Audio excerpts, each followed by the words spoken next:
In the sweltering jury room of the New York County Courthouse, a jury prepares to deliberate the case of an impoverished teenager accused of stabbing his abusive father to death. The judge instructs the jury that if there is any reasonable doubt, the jurors are to return a verdict of not guilty. If found guilty, the defendant will receive a mandatory death sentence via the electric chair. The verdict must be unanimous. At first, the case seems clear. A neighbor testified to witnessing the defendant stab his father from her window through the windows of a passing elevated train. Another neighbor testified that he heard the defendant threaten to kill his father and the father's body hitting the ground. Then, as he ran to his door, saw the defendant running down the stairs. The boy has a violent past. He had recently purchased a switchblade of the same type that was found, wiped of fingerprints, at the murder scene, but claimed he lost it. In a preliminary vote, all jurors vote guilty except Juror 8,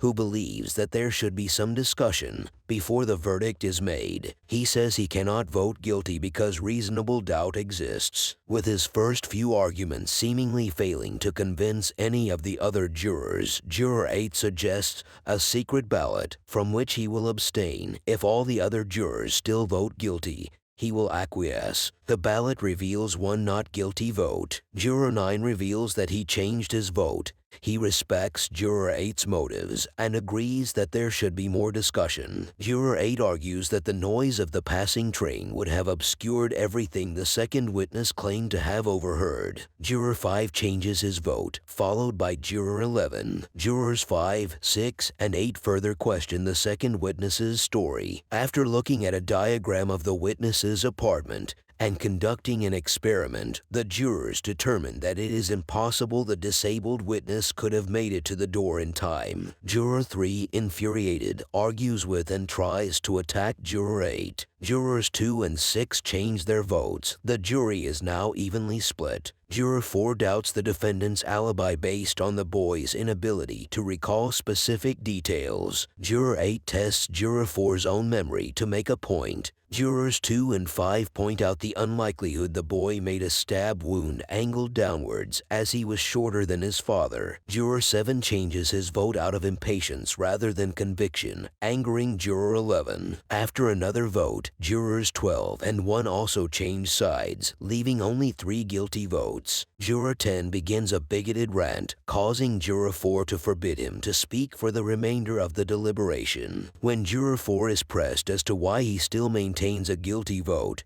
he declares that the woman who saw the killing from across the street stands as solid evidence. Juror 12 reverts to a guilty vote. After watching Juror 4 remove his glasses and rub the impressions they made on his nose, Juror 9 realizes that the first witness was constantly rubbing similar impressions on her own nose, indicating that she also was a habitual glasses wearer. He observes she also always dressed up in clothes befitting a younger woman, hence not wearing the glasses in court. Juror 8 remarks that the witness, who was trying to sleep when she saw the killing through her bedroom window, would not have had glasses on or the time to put them on, making her story questionable. Jurors 12, 10, and 4 all change their vote, leaving Juror 3 as the sole dissenter. Juror 3 loudly tries to convince the others, revealing that his strained relationship with his own son makes him wish the defendant guilty. He breaks down in tears and changes his vote to not guilty. As the others leave, Juror 8 graciously helps Juror 3 with his coat. The defendant is acquitted off screen, and the jurors leave the courthouse. Jurors 8 and 9 stop to learn each other's real names before parting.